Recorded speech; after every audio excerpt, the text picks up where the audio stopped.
وەکو هەموو ئاگادارن و هەموو لایەکیش وەکو یەک سکاڵایان بەرز بۆتەوە و هاواریانە لەدەست ئەو واقعەی کە جاهیلیەتی کوردی دروستی کردووە.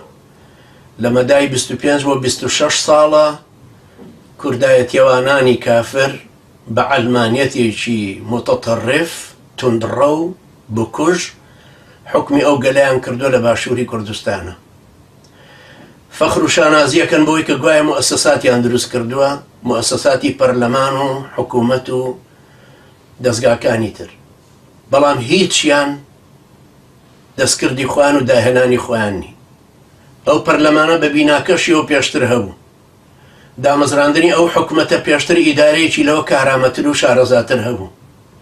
ئەو داوەریەی کە هەیە پێشتر سربەخۆیی زیاتری هەبوو. ئەو ڕاگەیاندنەش کە هەیە هەروەکو ڕاگەیاندەکانی حیزبی بەعەس چەواشەکاریانەیە، بەڵام ئەو بەرەڵایی و بێقیەمەشی هاتۆتە سەر، جگە لە پەیوەستبوون بە هێزی دەرەکی و ڕاپەڕاندنی هێزی ناوچەیی هەرێمی یان هێزی دەرەکی دوورتر. هەموو شەکواتانە لەو جاهیلیەتەی کە بەسەرتانەوە بووە بە حاکم، هەموو هاوارتانە لەدەست بێدادی، لەدەست نەزانینی سیاسەت، لەبەر دیدلێڵی فکری، لەبەر داڕمانی قیەم، هەڵتەکانی ڕێساکانی خێزان. هاوارتانە لە ئابووری، لە بێموچەیی، هاوارتانە لە نەبوونی ئەمان. ئەشزانن کە ئەوانەی چەک بەدەستن هەر کار بەدەستەکانن، دزی زۆرترە بێ، کوشتن زۆرترە بێ، زیندانی لاکۆڵان زۆرتر بووە، دەستی دەرەکی زۆرتر کاریگەری لە هەولێر و سلێمانیا هەیە. هەمووشتان ناتانەوێت بپرسن بۆچی. ئێوە واتان لێ هاتۆ بەس هاوارتان بۆ ئەوەیە موچەکە یەدرێ. ئەمە سیفەتی بەنی ئیسرائیلە، لیفومیها وعەدەسیها وبەسەلیها. ئەوانە کاتێک ئەو جورئەتەیان بۆ دروست بواتان لێ بکەن کە دینەکەیان لەدەستەنەوە. دینەکەی ئەم ئازایەتی و جوامێریە لە خەڵکا دروست دەکاتەوە کە ڕوبەڕووی زاڵمان بوەستێتەوە و ڕوبەڕووی ئەهلی سیلاحیش بوەستێتەوە بە جیهادکردن. ئەوانە کاتێک توانیان کلچیان بخەنە سەر شانیان کە هەستیان پێکرد، ئێوە زەلیل بوون لە بەردەستیانە، ئێوەی ئامادەییتان تیان نییە. ئەوان نایانەوێت هیچ کار بەدەستێکی خۆیان بگۆڕن. ئەوان پەرلەمانیان دروست کرد، پەرلەمانێکی قەستینە، دیوەخانی پیاوی بەتاڵ، کەی ویستیشیان هەڵیان وەشانەوە. ئەو کەسانی قانونەکانیان واژۆوە کرد، خۆیان هاتنە دەرەوەیان خستە و ژێر پێ. باوەڕیان بە هیچ قیەمێکی دیموکراسی نەبوو کە لاف و گەزافیان لێدا.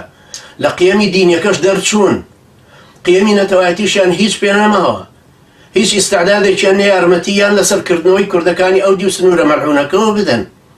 ئەمانە بە کامل معنای کەلیمە ئیفلاسیان کردبوو. ئەنجا لەسەر کورسی دەسەڵات ماون.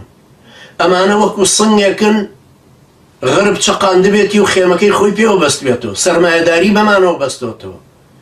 لەبەرەوە غەرب باشتر دایانە کوتێ، جۆ بە معاناتی ئێوە نادا، بە هاوار و کسبەی خەڵکەکە نادا. ئەوە تەقاعودە و لە برسامرێ، وافرەتێکی بێوەژنی بێکەسە، ساحەب ماڵ دەریەکاتە دەرەوە لە بەرەوەی کرێخانووی نەداوە، ئەوی تر لە بێ دەرمانی ئافەوتێ. ئەو هەموو ڕادەی قەڵەوی و سەرەتانی خوێن و سەرەتانی سیەکانتان و ئەو هەموو معاناتی کە بۆتان دروست بە نەتیجەی ئەو هەموو دەرمانە ئەکسپایرەی کە مەسئولەکانە هێنن، ئەوانەی خۆیان خەستەخانیان لە هەولێر و سلێمانی کردوتەوە، خۆیان لەگەڵ کۆمپانیاکانی دەرەکی پەیمانیان بەستۆ گرێبەستیان گرێداوە بۆ ئەوەی ئەو دەرمانە ئەکسپایرانەتان بۆ بێن.